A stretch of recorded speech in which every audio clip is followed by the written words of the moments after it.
Esto es una verdadera demostración de fuerza. El enclave ruso de Kaliningrado está en la mira de Estados Unidos. La OTAN irrumpe un golpe certero. Los nuestros se llevaron el premio mayor. Crimea quedó sumida en un apagón. Los Tomahawk ya llegaron hasta allí. Impactante. Nueva arma británica para Ucrania, algo capaz de encerrar a Rusia en un círculo de venganza. Putin se mantiene con sus últimas fuerzas en la línea del frente, que está hecha trizas. No hay suficientes soldados, la aviación se ha venido abajo. Desarme total del enemigo. De todo esto hablaremos en nuestro programa Punto Infernal. Ahora mismo, Kaliningrado. La OTAN detonó la bomba. Estados Unidos entró en juego. Por fin ha llegado el momento. La alianza planea cortar un pedazo de la Federación Rusa. A Putin la sangre se le heló en las venas por la sorpresa. Los objetivos militares están reducidos a cenizas. Los misiles están listos. Los aliados dejaron de lado las dudas y atacan la arrogancia de Putin. La última advertencia: mañana mismo podría haber un golpe fulminante. Los primeros detalles. Ustedes deben ser los primeros en escuchar esto. Kaliningrado y Sebastopol serán destruidos en las primeras horas si Rusia ataca a la OTAN. Así lo declaró Ben Hodges, excomandante de las fuerzas terrestres de Estados Unidos en Europa. Si Rusia atacara a Polonia en 2025 de la misma manera que atacó a Ucrania, sería destruida por las fuerzas aéreas de la OTAN y las tropas terrestres de la alianza. Se puede estar seguro de ello. Kaliningrado sería eliminado en las primeras horas. En las primeras horas, Kaliningrado dejaría de existir. Todos los objetivos rusos serían destruidos. Todas las instalaciones militares rusas también en Sebastopol. El general confía en que la respuesta de la alianza a un ataque ahora sería instantánea y devastadora. Pero en 2014, la alianza pasó por alto algo importante. Los países de la OTAN permitieron que Rusia permaneciera impune. Y volviendo a 2014, cuando comenzó la guerra, Europa, Estados Unidos y Canadá en general apoyaron a Ucrania. Pero muchos países todavía dependían demasiado de Rusia para el suministro de petróleo y gas. La gente decía: vamos, no dramaticemos, Rusia es un país importante, tiene un ejército nuclear. Y entonces, ya en 2014, no pudimos dejar claro que la agresión rusa no quedaría impune. Incluso los acuerdos de Minsk resultaron ser una farsa. Ninguna sanción cambió el comportamiento de Rusia. No tenía ningún respeto por esas medidas. Es más, el comportamiento de Rusia se volvió aún más agresivo. Por ejemplo, los propagandistas rusos personalmente convirtieron ese mismo Kaliningrado en una base de amenazas militares para Europa. Esto lo hacía en particular el propagandista ruso y diputado de la Duma estatal, Yevgeny Popov. En el verano de este año, él publicó un reportaje desde el buque misilístico Buria y amenazó veladamente a los países de la UE, diciendo algo así como: miren, tenemos misiles Kalibr y pueden volar más de 2.000 kilómetros. Calculen ustedes mismos hasta dónde pueden llegar. Teniendo en cuenta que estamos en el Báltico y que el alcance de los misiles Kalibr es de aproximadamente más o menos 2.500 kilómetros, es fácil calcular la posible zona de impacto. Sobre esta base, las palabras de Hodges sobre la destrucción de Kaliningrado en las primeras horas después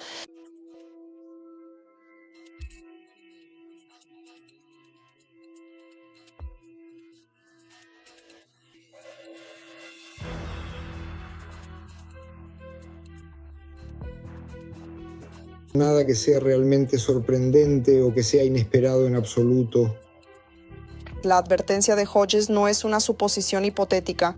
La OTAN lleva mucho tiempo preparándose para una posible agresión precisamente desde Kaliningrado.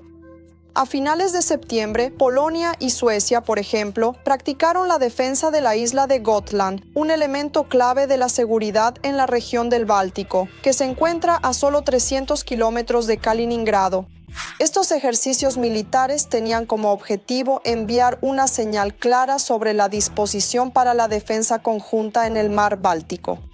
Las señales de advertencia se enviaron tanto a Rusia como al actual alto mando de la OTAN. El comandante del ejército de Estados Unidos en Europa y África, el general Christopher Donahue, también declaró que la alianza puede borrar la región de Kaliningrado en un plazo extremadamente corto si surge tal necesidad. Y añadió que ya lo han planeado todo. el general del ejército de Estados Unidos, Donahue, y así el general Donahue ya en agosto dijo lo siguiente sobre Kaliningrado. Si alguien está pensando en realizar provocaciones híbridas en el flanco este, la alianza ya tiene planes operativos listos que permitirán a las fuerzas de la OTAN en Europa convertir Kaliningrado en un campo de ruinas en cuestión de horas. Allí la propaganda rusa inmediatamente se puso histérica, empezó a aullar diciendo que esto es una provocación, que es una amenaza directa, y así sucesivamente. Pero esta declaración de un general estadounidense en funciones, además de uno que ocupa un cargo actual, en la dirección militar de la OTAN, en el mando militar de la OTAN. Este es un mensaje muy directo y claro para el búnker y los balotos de que todos ven lo que están haciendo, todos ven para qué se están preparando y no piensen que solo ustedes se están preparando. Pero aquí cabe señalar que probablemente la destrucción de ciudades es algo exagerado. Es dudoso que la OTAN se ponga a arrasar ciudades. Y además eso simplemente es difícil de hacer. Pero lo que sí es probable es que los objetivos militares dejen de existir. Hablar sobre la destrucción de ciudades en general probablemente no hace falta porque, en primer lugar, el relieve es bastante complicado. En segundo lugar, se necesita no una decena de bombas especialmente potentes, incluyendo cargas nucleares tácticas, pero la eliminación precisa de los muelles, almacenes específicos, muros de atraque y los buques de guerra allí ubicados. Esta tarea se puede cumplir. En realidad, los Tomahawk también tendrán mucho campo de acción allí. Especialmente hay muchos objetivos militares en la costa del Mar Báltico. Aquí se concentran tanto la aviación como las tropas de comunicaciones y las fábricas de reparación. Y a Rusia le convendría reflexionar sobre las consecuencias. ¿Pero acaso eso está en el espíritu del Kremlin? Rusia está temblando, se acerca un duro golpe de los nuestros. Los Tomahawk han fijado su curso de manera precisa. La máquina militar del Kremlin gime de miedo. En cualquier momento se irá al olvido. Mientras tanto, nuestros drones preparan el terreno y Crimea se prepara para salir. Impactos que hacen que el corazón de los ocupantes se detenga de miedo. Una ola de fuego envolvió los objetivos rusos tras esta destrucción. El humo se eleva en columnas hacia el cielo. Los nuestros golpearon al enemigo. Una operación brillante de las Fuerzas Armadas de Ucrania. En el frente para el enemigo ha comenzado una andanada de desgracias. ¿De verdad en este momento el poder del Kremlin se desvanece ante los ojos del mundo entero? Más detalles sobre esto en el siguiente reportaje. Una nueva y seria escalada, la peor pesadilla del Kremlin. Todo esto se trata de los misiles Tomahawk, que pronto podrían llegar a Ucrania para cumplir misiones de combate. El impacto incluso de 2 Tomahawk en una refinería de petróleo en el territorio del país ocupante representa un desafío mucho más serio para la logística del ejército de ocupación y, en consecuencia, provoca cataclismos económicos de manera directa. Si Ucrania recibe misiles Tomahawk, atacará exclusivamente objetivos militares en Rusia, dijo el presidente Volodymyr.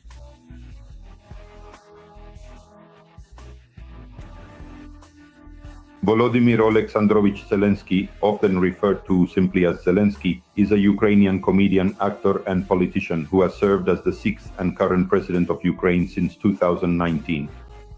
Las declaraciones atrevidas de que habría una reacción responsable por parte del país ocupante, además, insinuaban un posible escenario nuclear. Ahora las declaraciones del dictador ruso solo indican que la Federación Rusa supuestamente aumentará sus sistemas de defensa aérea. Pero sin embargo, hay un pero muy importante que debemos considerar. La Federación Rusa no tiene sistemas de defensa aérea. A pesar de estas destrucciones que Rusia inflige a Ucrania cada día, por ejemplo, estas imágenes del ataque en la noche del 13 de octubre a la ciudad ucraniana de Odessa, los propios ucranianos golpean con precisión los objetivos estratégicos de los ocupantes en los territorios temporalmente ocupados y en el propio territorio de Rusia. Estas son las principales noticias y los acontecimientos más relevantes que han ocurrido en el país.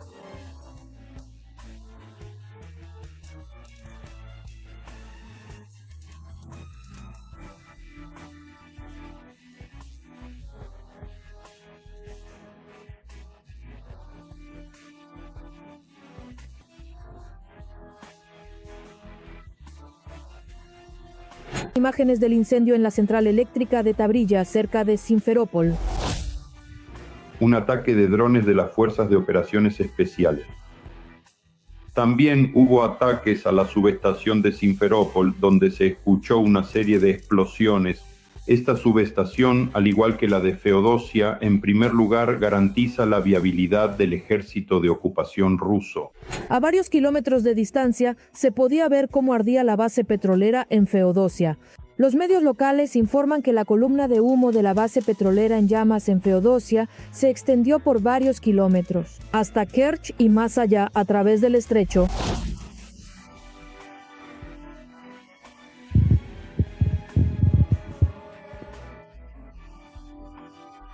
Me parece que incluso más. En el norte de Crimea, cerca de la medianoche, cortaron el internet móvil. Luego también cortaron la electricidad en los pueblos, que solo volvió alrededor de las 7:30 de la mañana. La noche también fue inquieta en Rostov del Don y en la región de Rostov.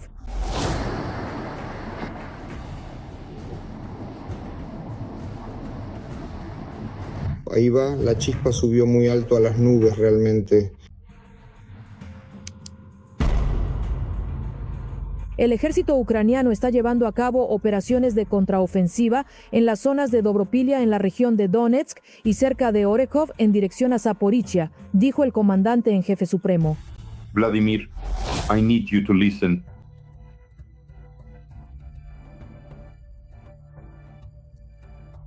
Volodymyr Alexandrovich Zelensky is the current president of Ukraine, a position he has held since 2019. He is widely recognized for his leadership. El caudal de los sistemas sin drenaje y sanitario es en realidad comparable entre sí, aunque la práctica mundial es de 1 a 3. Es decir, por cada baja no evacuable, la llamada centésima, hay 3 paramédicos heridos. Las fuerzas de defensa de Ucrania llevaron a cabo exitosas acciones de contraataque en la región de Donetsk, rechazando a las tropas rusas cerca de 4 localidades. Al mismo tiempo, los ocupantes, a pesar de sufrir grandes pérdidas, continúan presionando y avanzando en estos sectores del frente. La venganza está cobrando impulso. Londres da un paso contundente y abre una nueva etapa de apoyo militar a Ucrania. Nadie va a soportar más. Misiles, drones, blindaje y miles de municiones ya se están preparando para el envío. El Kremlin está en crisis, los aliados presionan sin pausa. Ucrania equilibra sus fuerzas con confianza, Occidente avanza. Y esto es solo el comienzo. Descubran ahora mismo en el reportaje qué más están preparando los socios. El Reino Unido refuerza el cielo de Ucrania. Cientos de misiles para los sistemas de defensa antiaérea fueron entregados 5 meses antes de lo previsto. Así lo informó el sitio web del gobierno británico durante la visita a Kiev del ministro de Preparación y Producción de Defensa, Luke Pollard. El desarrollo de asociaciones industriales es importante para que podamos aprender de su experiencia y juntos construir la base industrial necesaria para proteger al Reino Unido, disuadir a nuestros adversarios y apoyar a Ucrania. Se trata de misiles ligeros multipropósito LMM, que se producen en el marco del programa británico de apoyo militar a Ucrania. Es un misil de alta precisión de 1,3 metros de longitud, con un peso de solo 13 kilogramos y un alcance de hasta 8 kilómetros. Está equipado con sistemas de guiado láser e infrarrojo, y la ojiva fragmentaria de 3 kilogramos con un detonador de proximidad la hace eficaz tanto contra objetivos aéreos como terrestres. Los misiles pueden lanzarse desde diversas plataformas, desde lanzadores terrestres como Manpads, sistemas de defensa aérea Stormer, HBM o Rapid Ranger, hasta helicópteros y barcos. Dado que la agresión ilegal rusa sigue intensificándose, los países europeos deben unirse y reforzar su apoyo. La cooperación industrial continua, tanto con nuestros colegas gubernamentales como con aliados internacionales, sigue siendo la única manera de garantizar un futuro seguro y próspero para el pueblo de Ucrania. El apoyo británico no se limita únicamente a los suministros. Paralelamente, se ha anunciado una nueva y ambiciosa etapa de cooperación industrial. Un paquete de 1.600 millones de libras esterlinas o aproximadamente $2.000 millones estadounidenses, para integrar misiles LMM en el sistema de defensa aérea ucraniano y desarrollar capacidades de producción conjunta. Según Luke Pollard, en 2025, el volumen total de ayuda militar del Reino Unido alcanzará los 4.500 millones de libras esterlinas o aproximadamente $5.600 millones, una cifra récord en toda la historia del apoyo a Ucrania. Otro ámbito clave. El Reino Unido y Ucrania están lanzando la producción conjunta de drones interceptores. El proyecto podría comenzar ya en los próximos meses. Se trata de una línea capaz de producir alrededor de 2.000 interceptores al mes.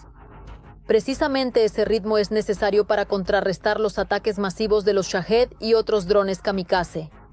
Las primeras líneas de producción se ubicarán en el Reino Unido, pero la estructura del proyecto será flexible, para poder responder rápidamente a las necesidades del frente y, si es necesario, trasladar la capacidad de producción más cerca de Ucrania.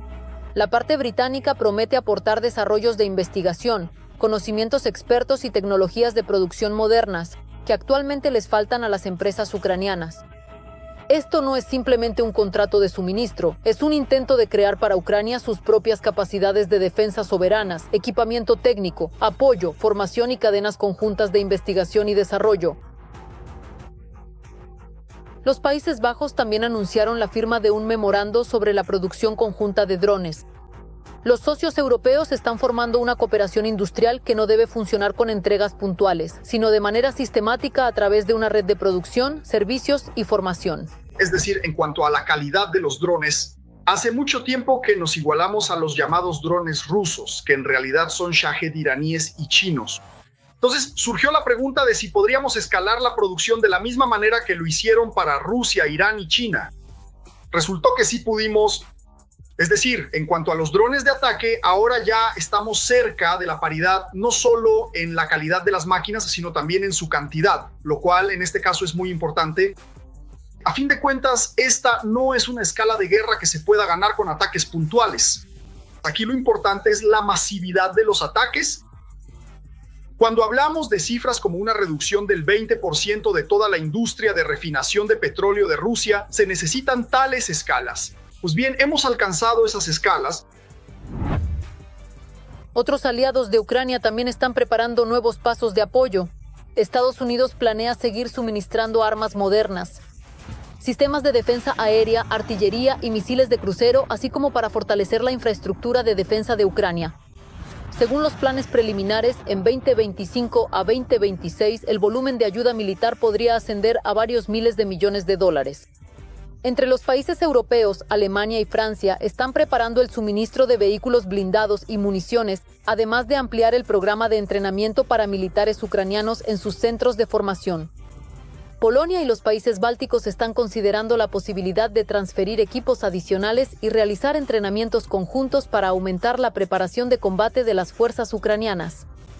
Además, los aliados están trabajando en planes para la integración a largo plazo de nuevos sistemas de defensa antiaérea y complejos de artillería, para que Ucrania pueda crear una red de defensa sostenible y prepararse para una posible escalada por parte de la Federación Rusa.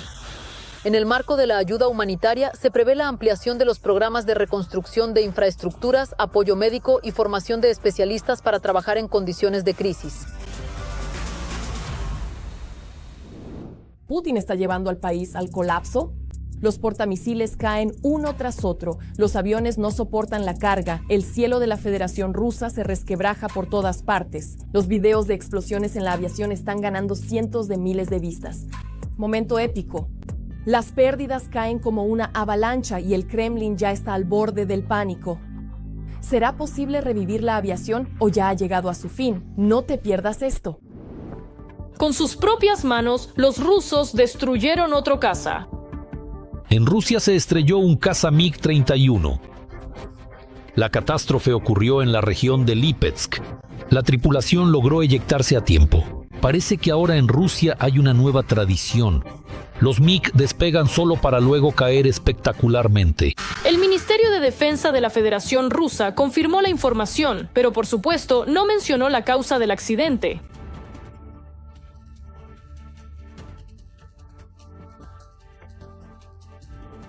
Y hay problemas tanto en el mantenimiento de la flota aérea como en consecuencia en la propia flota.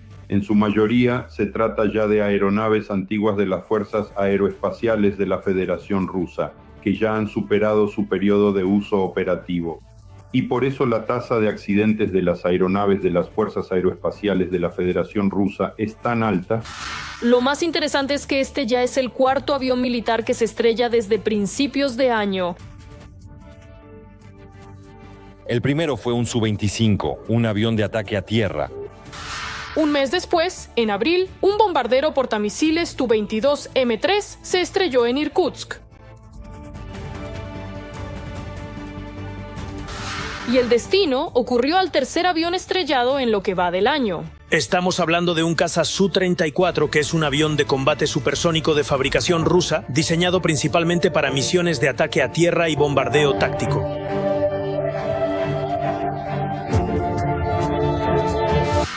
Incluso sin la ayuda de Ucrania, los rusos logran destruirse a sí mismos y a su propia tecnología. Pero ¿cuál es la causa de tales catástrofes? Se trata de una presión compleja por parte de los países occidentales, en primer lugar de Estados Unidos y, en consecuencia, de la Unión Europea, en lo que respecta a los paquetes de sanciones, que no permite a la parte rusa abastecer plenamente de repuestos a las fuerzas aeroespaciales de la Federación Rusa. Quiero recalcar una vez más, este problema y también existe en la aviación civil. Es más, hasta el momento todos los intentos de implementar los llamados programas de sustitución de importaciones han fracasado en la práctica. Pero esperen, el abuelo del Kremlin está seguro de que todo va de maravilla con la aviación de combate en Rusia. Incluso les da tiempo de compartirla. Y ahora, a pesar de que nosotros mismos necesitamos la aviación de combate en las condiciones de la operación militar especial, no considero que nuestras empresas del complejo aeronáutico estén sobredimensionadas. No solo satisfacemos completamente las necesidades de las Fuerzas Armadas de la Federación Rusa hoy en día, sino que también suministramos el equipo necesario para la exportación. Tiene una gran demanda. En este momento hay que señalar que la Federación Rusa ha perdido significativamente sus posiciones precisamente por la imposibilidad de escalar la producción de los cazas más modernos y de otras categorías para las necesidades de los socios extranjeros.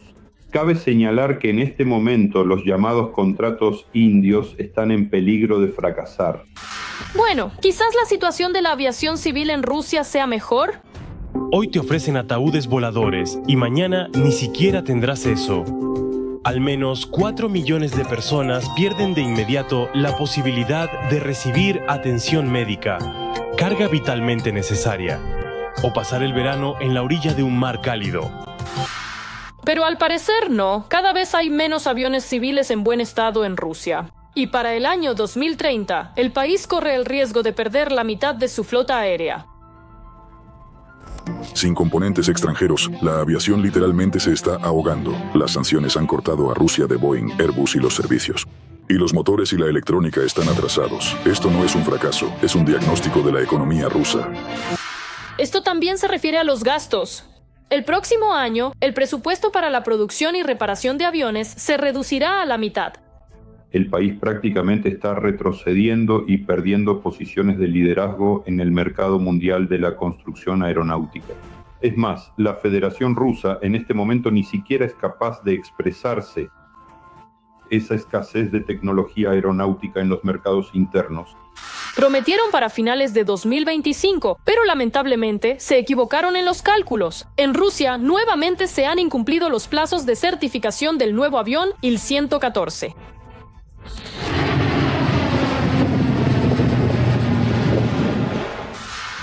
Y la razón del retraso es la falta de componentes, recursos. El Kremlin se ha retirado. A esto se suma la movilización masiva bajo el pretexto de las mentiras moscovitas. El ejército de Putin no soporta la presión en el frente. El dictador busca urgentemente formas de refuerzo, movilizando a los reservistas a plena capacidad. El grito se siente. ¿Proviene del Kremlin? Ya no tiene sentido ocultarlo. ¿Cómo planea ahora el enemigo reponer su ejército? ¿Qué recursos empleará? Y si esto supondrá un nuevo desafío para los defensores ucranianos, lo sabremos en un momento. Cerca de 2 millones de rusos, esa es la cantidad adicional que el Kremlin ahora podrá enviar a la guerra en Ucrania. El Ministerio de Defensa de la Federación Rusa ideó una forma de iniciar la movilización, básicamente simplemente cambiándole el nombre. Se trata de un nuevo proyecto de ley que ha sido respaldado por la Comisión Gubernamental. Es un documento que permite utilizar a los reservistas en tiempos de paz. El proyecto de ley del Ministerio de Defensa establece las condiciones para involucrar a los reservistas en la realización de tareas en tiempos de paz, con el objetivo de ampliar el espectro de uso de esta categoría de personal. El sentido de las enmiendas es ampliar el espectro de uso de esta categoría de personal. Eso es todo lo que hay. Andrei Kartapolov, jefe del Comité de Defensa de la Duma Estatal. El representante de la Duma Estatal, Andrei Kartapolov, conocido por sus repetidas declaraciones radicales sobre la llamada OME y Ucrania, explicó que las autoridades han concretado las condiciones para el uso de reservistas. Son aquellas personas que anteriormente sirvieron voluntariamente en el ejército ruso, recibieron pagos y beneficios por ello y ahora se encuentran en la reserva.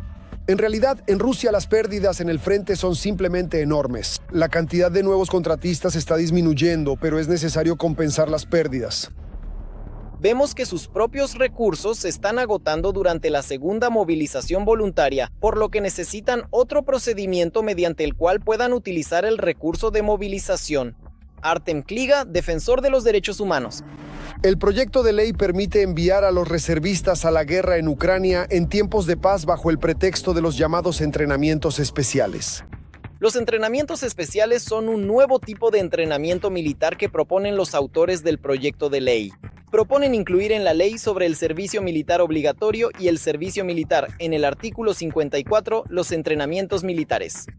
Actualmente, allí se indican dos categorías de entrenamientos militares: entrenamientos de instrucción y entrenamientos de verificación. Se propone añadir una tercera categoría, los entrenamientos especiales. Así está indicado en la ley. Los entrenamientos especiales son entrenamientos militares para cumplir tareas específicas en el ámbito de la defensa en caso de conflictos armados o durante la realización de operaciones, así como también en caso de uso de las Fuerzas Armadas fuera de las fronteras del país.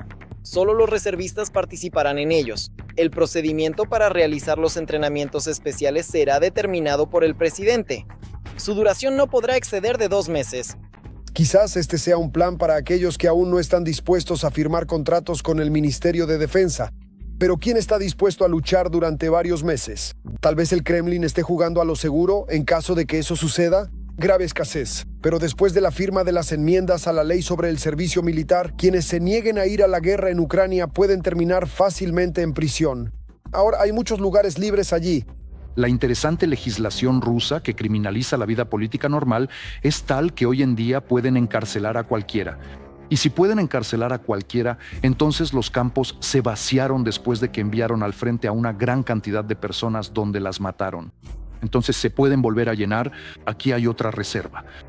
Por eso creo que Putin tomará decisiones tácticas en el último momento cuando sea necesario, cuando de repente haya que enviar urgentemente al frente a otras 50,000 personas o 30,000 personas. La reserva del ejército ruso está compuesta por rusos que han firmado un contrato de manera voluntaria. El decreto para crear esta reserva fue firmado por Putin en 2015. Cada año, los reservistas participan en una convocatoria militar. Normalmente el reservista movilizable es un excontratista.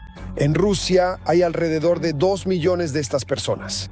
Y en un futuro próximo, estos rusos podrían ser utilizados en la guerra en Ucrania, sin la imposición de la ley marcial ni el anuncio de una segunda ola de movilización en Rusia. Por el momento, eso es todo de mi parte. Estuve con ustedes, Darina Hutskawo. Más noticias infernales en nuestra próxima emisión.